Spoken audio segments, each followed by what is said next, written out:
సాధారణంగా తప్పు చేసిన వాడు ఎలా తప్పించుకోవాలా అని ఆలోచిస్తూ ఉంటాడు. కానీ నువ్వు చేసిన నేరాన్ని నిజాయితీగా ఒప్పుకున్నావు. I appreciate that. మనం వెళ్ళి అమ్మాయి దగ్గర స్టేట్మెంట్ తీసుకుందాం. జీప్తి. Yes sir. నువ్వు హత్య చేసింది ఆ అమ్మాయిని రక్షించడానికి అన్నావు కాబట్టి నీకు శిక్ష తగ్గే అవకాశం కూడా ఉంది. ఆ పైన నీ అదృష్టం. Let's go. మీరు చెప్పేది మా అమ్మాయిని రక్షించబోయి ఇతను హత్య చేయటం ఏమిటి? నేనంతా మా అమ్మాయి ఇంట్లోనే అసలు బయటికే వెళ్ళలేదు సార్. అది ఎవరో రౌడీలు మీ అమ్మాయిని పాడు చేయబోతూ ఉంటే ఇతను వెళ్ళి రక్షించానని చెప్తున్నాడు. రోడ్డు మీద ఎవరో ఏవో మాటలు చెప్తే ఇంటికి వచ్చి అడగడం ఏమిటండి? ఈ విషయం తెలిస్తే నలుగురులోనూ మా పరువేం కావాలి? సార్ ప్లీజ్ సార్, నేను చెప్పేది అబద్ధం కాదు సార్. ఏమిటండి మీరు చెప్పేది?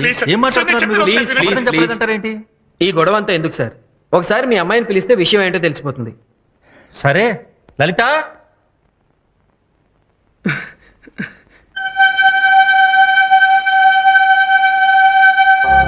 ఏమిటమ్మా లలిత, ఇతను నీ గురించి ఏమిటో మాట్లాడుతున్నా. మీరు ఉండండి సార్. ఏమ్మా, ఇతను నీకు తెలుసా? తెలీదు. ఇతన్ని చూడటం ఇదే first time. Sir sir sir లేదు సార్. సార్ అదేంటండి, నిన్న మిమ్మల్ని రౌడీలు అలర్ట్ చేస్తుంటే నేనే కదండి వచ్చి రక్షించింది. అప్పుడే కదండి వాడిని చంపేసింది. ప్లీజ్ నిజం చెప్పండి ప్లీజ్. నేను నిజమే చెప్తున్నాను. సార్ లేదు సార్. సార్ ఆ అమ్మాయి అబద్ధం చెప్తుంది సార్. ఏమండి నిజం చెప్పండి ప్లీజ్. యారా, పోలీస్ అంటే నీకు ఆటలుగా ఉందా? లేదు సార్. సార్ లేదు. కావాలని చేసిన హత్యని కప్పిపుచ్చుకోవడానికి మమ్మల్ని ఇక్కడికి తీసుకొచ్చి ఫోన్లు చేస్తావా? సార్ లేదు సార్. అనవసరంగా మంచివాడు అనుకుని నీకు సర్టిఫికేట్ ఇచ్చాను కదరా. సార్ నడు. సార్ లేదు సార్. సార్ ఆదిత్య అనబడే ఈ ముద్దాయి శేఖర్ను ఉద్దేశపూర్వకంగానే హత్య చేశాడని కోర్టు నమ్ముతూ ఐపీసీ సెక్షన్ 302 ప్రకారం ముద్దాయికి యావజ్జీవ కారాగార శిక్ష విధించడమైనది. నన్ను హైదరాబాద్ జైలు నుంచి వైజాగ్ జైలుకి మార్చారు. ఎంతో ఇష్టమైన నా ఫ్యామిలీకి దూరం అయ్యాను. మా నాన్నగారి కోరిక ప్రకారం లాయర్ని అయితే మళ్ళీ మా ఫ్యామిలీకి దగ్గర అవుతానేమో అనిపించి ఎంత కష్టమైన లా చదవాలనుకున్నాను. Yes, I will become a lawyer. I will. ఇక్కడ జైలు సూపరింటెండెంట్ చాలా మంచి వ్యక్తి. నేను లా చదువుకుంటానంటే ముందు ఒప్పుకోలేదు. కానీ నా పట్టుదల చూసి రోజు కాలేజ్కి వెళ్ళి చదువుకోవడానికి కొన్ని కండిషన్స్ మీద స్పెషల్ పర్మిషన్ ఇప్పించారు. అందుకే నేను బయట ఏమీ తినేవాడిని కాదు. సాయంత్రం 6 అయ్యేసరికల్లా జైలుకి వెళ్ళిపోయేవాడిని. అలా సూపరింటెండెంట్ గారి సహకారంతో ఒక ఖైదీనే ఉండి కూడా ఈ కాలేజీలో చేరి లా చదువుతున్నాను.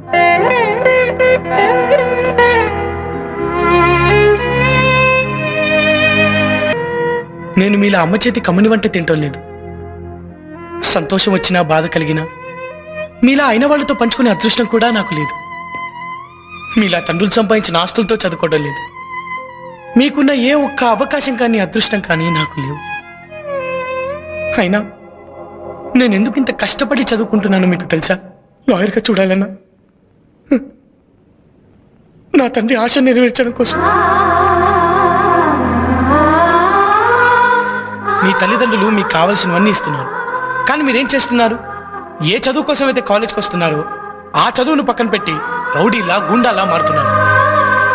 సత్య, నువ్వు అంజలి మీద యాసిడ్ పోసుంటే నీ జీవితం జైలుపాలై ఉండేది. ఆవేశంలో చేసిన తప్పుకి నాలా నీ జీవితం కాకూడదని నీ మీద చేసుకున్నాను. వద్దు సత్య, వద్దు వద్దు. మనకి రౌడీశాలు గుండాశాలు వద్దు. దేవాలయం లాంటి కాలేజ్ని రక్తపు మడుగులతో అపవిత్రం చేయొద్దు. మనం స్టూడెంట్స్ లాగే ఉందాం. ప్లీజ్ నన్ను అర్థం చేసుకోండి. ప్లీజ్. ఆదిత్య,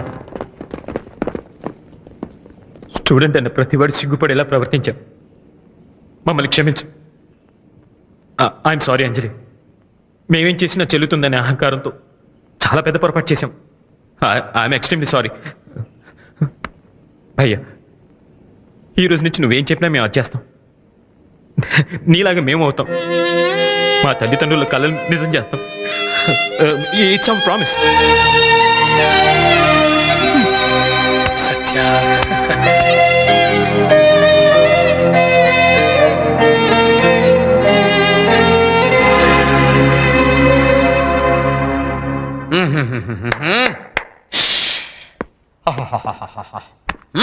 నాలుగు గంటల నుంచి వెయిట్ చేసి తల్లొప్పొచ్చింది కానీ లీకేజ్ సంపై గారు రారేంటి? విఐపీ దగ్గరకు వచ్చినప్పుడు అంతే డాక్టర్ గారు, భరించాలి. Control your self. ఏం కంట్రోల్ ఎవరు సెల్ఫ్? తల్లొప్పి భరించాలంటావా?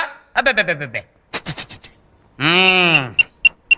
హలో డాక్టర్ సుబ్రహ్మణ్యం అండి, నేను డాక్టర్ బ్రహ్మానందాన్ని మాట్లాడుతున్నానండి. అవునండి, బాగా వాంతులు విరోచనాలు తలనొప్పిగా ఉందండి. ఏం టాబ్లెట్ వేసుకోమంటారు? యాస్పిరిన్ వేసుకోమంటారా వద్దా? అనాసిన్ వేసుకోమంటారా వద్దా? మరి ఏమిటి, సారడాన్ వేసుకోమంటారా? Okay okay okay. అదే మిస్టర్ డాక్టర్ బ్రహ్మం, ఆ. మీరే డాక్టర్ అయి ఉండి వేరే డాక్టర్ ఫోన్ చేసి కనుక్కుంటున్నారు. సొంత రోగానికి సొంత వైద్యం చేసుకోవటం మా ఇంట ఓ వంటలేదు. I see. 1 సెకండ్, ఫోన్ ఏదో వచ్చింది. Hello, engineer Ali speaking. ఏమిటి, మా ఇంటి పిల్లలు రెడీ అయిపోయినాయా? Very good very good very good, రేపు వచ్చి తీసుకుంటా. Thank you very much. అదేమిటి ఇంజనీర్ అలీ గారు, మీ సొంత ఇంటికి వేరే ఇంజనీర్ ప్లాన్ ఏంటి ఏమిటి? సొంత ఇంటికి సొంత ప్లాన్ వేసుకోవటం మా ఇంట వంటలేదు. ఓ. యా.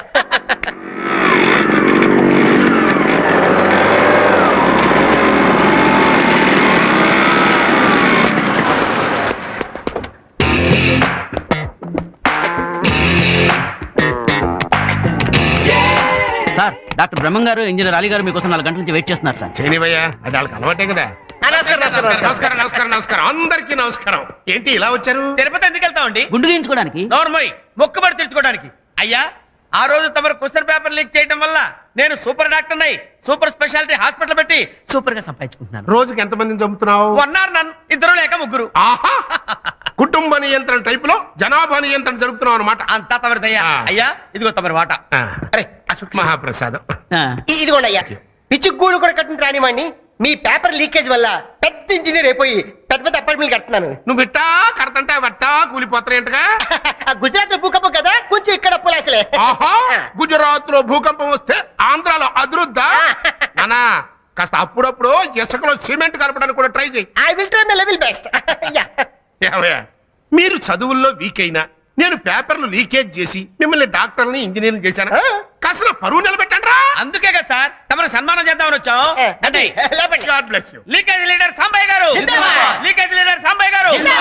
సార్, ఆ. తమరు బావమరిదికి ఒరిస్సాలో ఫ్లైఓవర్ కాంట్రాక్ట్ వచ్చింది కదా, ఆ. అది మన ఇంజనీర్ తో కట్టిస్తే ఎలా ఉంటుందంటారు? వితౌట్ సిమెంట్ కట్టేస్తాను, ప్రామిస్. ఆహా. అప్పుడు కానీ నాకు హార్ట్ అటాక్ రాదు. హార్ట్ అటాక్ కదండి, ఆ. అది నాకు వదిలేండి, నేను చూసుకుంటా. నిజంగా హార్ట్ అటాక్ వచ్చినట్టుంది. వెళ్దాం పదరా. May I come in sir? రండి రాఘవ్ గారు రండి. మీలాంటి సిన్సియర్ ఆఫీసర్ హైదరాబాద్ నుంచి వైజాగ్ ట్రాన్స్ఫర్ అయి రావడం నాకు చాలా సంతోషంగా ఉంది. It's my pleasure. మా యూనివర్సిటీ తరపున I welcome you. Thank you sir. ఈ మధ్య ఎంసెట్ పేపర్స్ లీక్ అయి స్టూడెంట్స్ చాలా ఇబ్బంది పడుతున్నారు. ఈసారి మీరు ఎంసెట్ కమిటీలో ఉన్నారు కాబట్టి ఆ భయం లేదు.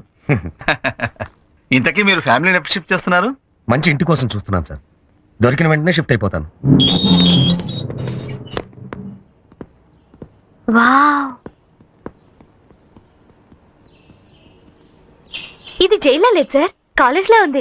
ఇంతకుముందు ఇది కూడా జైల్లాగే ఉండేదమ్మా. ఆదిత్య అనే కుర్రాడొచ్చి మొత్తం మార్చేశాడు. ఆదిత్య ఎవరు సార్? ఓ మంచి ఖైదీ, ఇక్కడ ఉన్న వాళ్ళందరికీ ఆత్మీయుడు. ఆ లెక్క నేను చేసి చూపిస్తాను, నువ్వు కూర్చో. ఇప్పుడు నిన్న తెలుగు పాట అతను పాఠాలు చెప్తుంటే ఖైదీలు ఎంత బాగుపడుతున్నారో చూసి ప్రత్యేకంగా జైల్లో స్కూల్ బిల్డింగే కట్టించాం. అతను జైలుకి రావడం అతనికి దురదృష్టమేమో కానీ మాకు మాత్రం అదృష్టమే. దా పరిచయం చేస్తాను. అలాగే 16వ అభ్యాసం లెక్కలన్నీ చేయండి.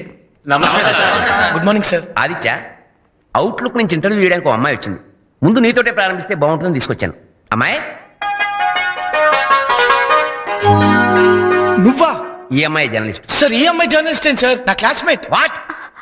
అవును సార్, జైల్లో ఆదిత్య ఎలా ఉంటాడో ఒక లుక్ వేద్దామని అవుట్లుక్ మ్యాగజైన్ జర్నలిస్ట్ అని నాటకం ఆడాను. ఇలా అబద్ధాలాడి జైల్లోకి రావడం ఎంత నేరమో తెలుసా? బాగా తెలుసు సార్. దీనికి శిక్ష పడితే మాత్రం ఈ జైలుకే రావాలని కోరుకుంటున్నాను సార్. ఎంచక్కా ఇక్కడే అయితే ఆదిత్యతో ఉండొచ్చుగా. ఏ అంజలి, పిచ్చి పిచ్చిగా వాకు.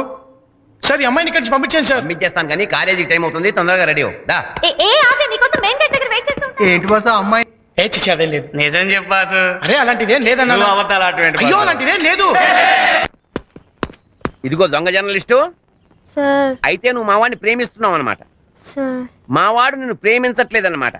No sir. అసలు ప్రేమించిన వాడి కోసం శిక్ష పడుతుందని తెలిసి కూడా జైలుకి వచ్చావంటేనే నీ ప్రేమ ఎంత స్ట్రాంగో అర్థమైపోతుంది. Thank you sir. నువ్వు ఇలాగే ప్రొసీడ్ అయిపో. ఏదో రోజున మావాడు కూడా లవ్ లోనో గివ్ లోనో పడతాడు.